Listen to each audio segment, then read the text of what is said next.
Next, you're going to hear a lot of people talking about GPT being multimodal, and while that's true, they say that image inputs are still a research preview and are not publicly available currently. You can only get on a waitlist for them via the MISCOM app.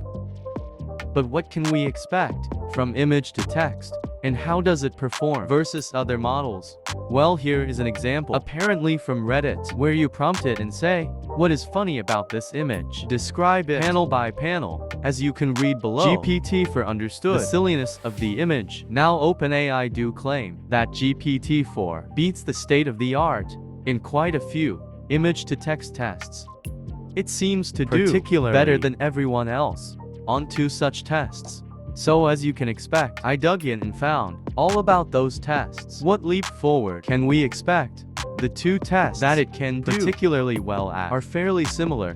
Essentially, they are about reading and understanding infographics. Now we don't know how it would perform versus PaLM because those benchmarks aren't public yet, but it crushes the other models on understanding and digesting. For graphics like this one and the other test, very similar graphs basically. This one was called the chart queue, a benchmark. GPT-4 when we can test it with images will crush at this. And I will leave you to think of the implications in fields like finance and education and comedy. Here's an image. It could also understand the silliness of, I gotta be honest, the truth. Thank you for watching, like and subscribe for more videos like this.